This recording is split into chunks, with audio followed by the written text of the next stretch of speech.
Ustedes nos dicen cuándo. Faltan unos, Ok. es que nos sacó el sistema. Ok. Ahorita, ya se están incorporando. No te preocupes.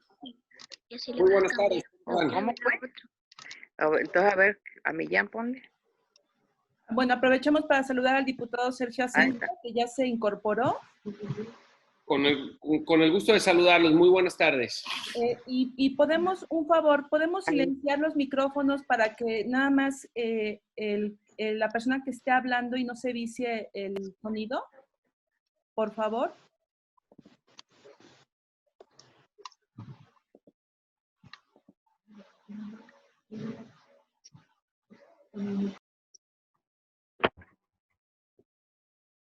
Creo que ya podemos empezar, ¿no, Carlos? Sí, faltan dos que se habían salido, pero ahorita ya les estoy diciendo cómo. Pero sí, ya regresamos. Con Enrique, por favor. Muy bien. Continuamos, amigos. Bueno, les comentaba que en el caso de Acapulco nos integramos varios restauranteros, nos conformamos como colectivo y hemos, a partir de ver qué era lo que estaba pasando en otros países, qué era lo que estaba pasando en otras ciudades, porque Acapulco fue de los municipios y Guerrero fue de los estados de los últimos en recibir los impactos más contundentes en cuanto al tema sanitario y también al tema económico. Entonces, preocupados nos unimos. Comenzamos a buscar a las autoridades. He de decir que vimos buena disposición de las autoridades. Sin embargo, no había la experiencia, los presupuestos, ni la articulación necesaria. El caso del Estado, por ejemplo, y este es un tema muy importante, en donde hemos tenido reuniones con el gobernador, reuniones virtuales. Aquí está presente Joaquín Vadillo. No sé si alguien más nos ha acompañado en las reuniones. El único planteamiento que se hizo para el sector PYME, el único programa real que se nos presentó fue el de los créditos de Nacional Financiera. Hay que expresar que en un puerto como Acapulco y en vísperas de Semana Santa, el empresario llega sumamente endeudado, con varios compromisos. Nuestros flujos o corridas financieras no son las que los bancos desean. Y esto fue lo único que se nos ofertó, créditos bancarizados, ciertamente garantizados por NAFIN, pero que al momento de pedir tus corridas financieras o tu historial crediticio, pues te cierran las puertas. Este es un programa interesante de crecimiento, de fortalecimiento, pero no de rescate. No hubo ningún programa real. El gobierno federal planteó dos programas. Uno de 25,000 pesos, créditos a través del Seguro Social, a través del IMSS, que eran créditos blandos, 1 millón de créditos, de los cuales muy pocos empresarios pudieron acceder, pero sí hubo una bolsa muy grande, 4 millones de créditos según lo anunciado, ya no sé si así se ejecutaron o no, de créditos de 25,000 pesos a negocios que fueron censados por los servidores de la nación entre el 2018 y el 2019. Del grupo de restaurantes que se integró aquí en Acapulco, que somos alrededor de 170, yo me atrevería a decir que 3 restaurantes o 3 compañeros fueron integrados en estos censos. ¿Qué quiero decir con esto? Que no ha habido hasta este momento una política real, una política integral o congruente, por llamarle de alguna manera, con el sector MIPYME. Y al sector MIPYME desde un principio se le ha pedido que sea solidario con sus trabajadores, que sea solidario al momento de pagar impuestos. Hoy estamos en una reapertura, en una próxima reapertura. Mañana vamos a abrir. Y ha habido una, pues, discusión o debate en Acapulco sobre la pertinencia o no de hacerlo. El problema es que de no hacerse esta reapertura, que tampoco garantiza una reactivación económica. El problema de no hacer una reapertura en este momento es que si no contamos con políticas públicas, con programas que nos apoyen, el daño al patrimonio de las familias será irreversible. ¿Y a qué me refiero? muchos tenemos deudas, muchos, por eso no podemos adquirir créditos. Los pocos ahorros que tenemos nos sirven para reabrir y para pagar deudas. En mi caso, por ejemplo, yo debo la renta de marzo, abril, mayo y junio. Entonces, tenemos que juntar para pagar, tenemos que rehacer inventarios.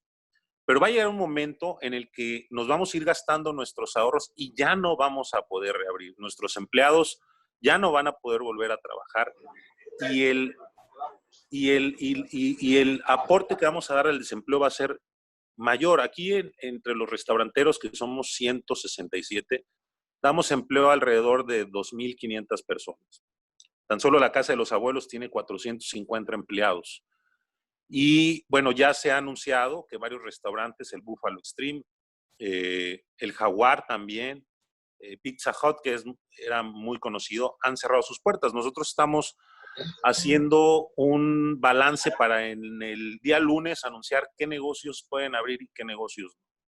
Aún inclusive para estos negocios que no van a abrir, no hay una política de qué hacer con estos negocios. Aquí es importante, y yo no quiero extenderme mucho, es expresar cuál es el sentir, cuál ha sido la dinámica de lo que hemos vivido los empresarios en este tiempo. Y sí hacer una reflexión importante de qué hacer en lo subsecuente.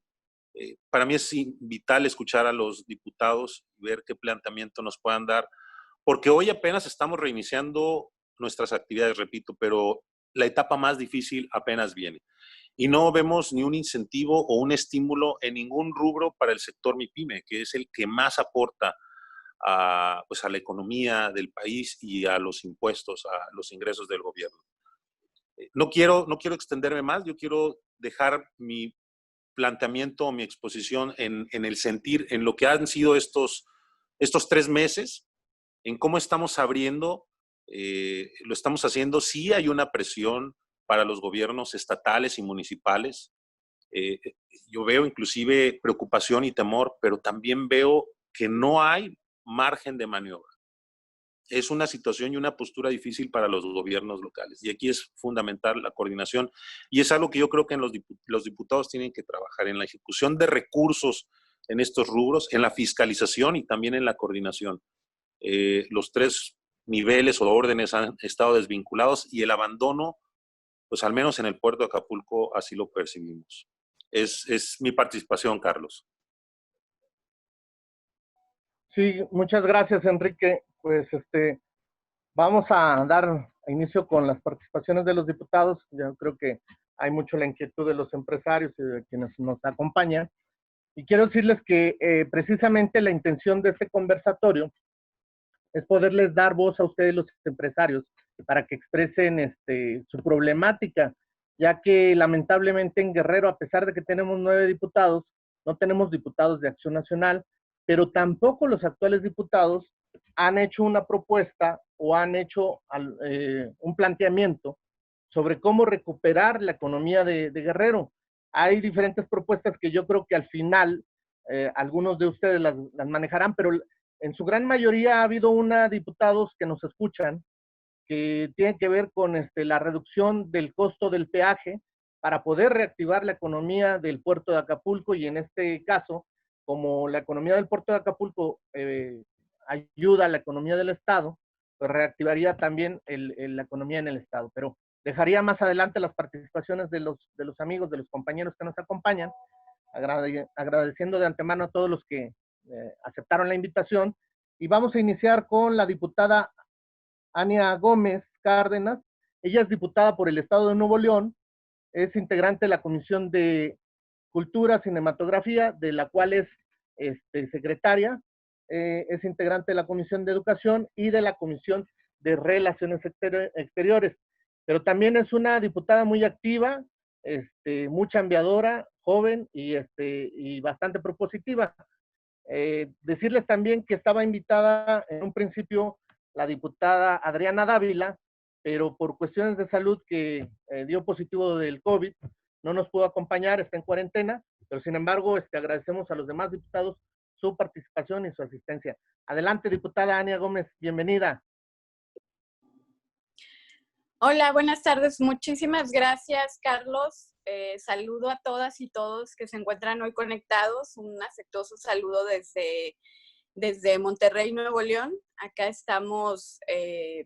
Llegué hoy precisamente porque ayer estuvimos en la Cámara de Diputados justamente aprobando la legislación pues que corresponde al TEMEC, este tratado que pues ustedes saben se convierte en un parteaguas en estos momentos donde nuestro país precisamente lo que más falta le hace pues son justamente estas estrategias económicas.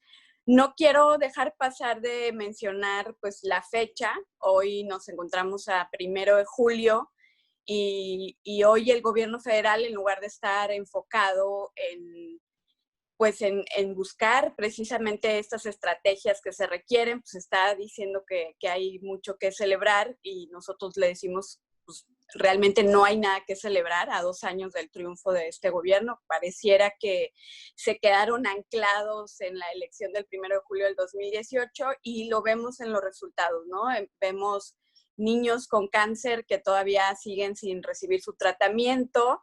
Vemos pues que se cerraron instituciones cruciales para el desarrollo social de las y los mexicanos y por supuesto vemos una terrible respuesta ante la crisis generada por el COVID y muy particularmente pues respecto al tema económico. Quiero decirles que desde que inicia la pandemia, justo un momento después, cuando se declara que ya está la pandemia en México, casi a finales de marzo aproximadamente, pues Acción Nacional, particularmente los legisladores federales, nos dimos a la tarea de proponer no solo al gobierno federal, sino a los gobiernos estatales, pues una estrategia que se tomara en cuenta una estrategia desde ese momento, aún sin ver las consecuencias catastróficas en materia económica, en materia de empleos, en las afectaciones que están teniendo pues millones de familias, porque ahora desafortunadamente hablamos de millones de familias que se quedan sin un ingreso básico, sin el ingreso mínimo, porque las empresas, las micro, pequeñas y medianas empiezan pues a cerrar inmediatamente. Entonces, la propuesta de Acción Nacional fue desde un inicio. Nosotros tuvimos, pues como saben, esta visión de decir, no solo es atender la crisis de salud, sino tenemos que atender o prevenir lo más que se pueda la crisis económica. Porque recordemos que nosotros, particularmente México, llega o más bien recibe a esta pandemia con ya un problema económico bastante pues preocupante cuando vemos que enfrentamos la caída del petróleo y que pues ese fondo estabilizador que debería de haber servido para que no fuera tan impactante el problema, pues no estaba completo, no estaba listo para que se usara para lo que se creó, porque precisamente este gobierno se lo había gastado. ¿En qué? Es un momento que todavía no han dado pues una respuesta totalmente transparente respecto a dónde se fue ese fondo. Entonces, llega la pandemia, nosotros enfrentamos una crisis de salud, pero al mismo tiempo una crisis económica que venía enfrentando nuestro país desde meses atrás, con un crecimiento del 0%, con una caída del PIB, con una caída del precio del petróleo, y entonces, pues para nosotros era muy importante que tanto el gobierno federal como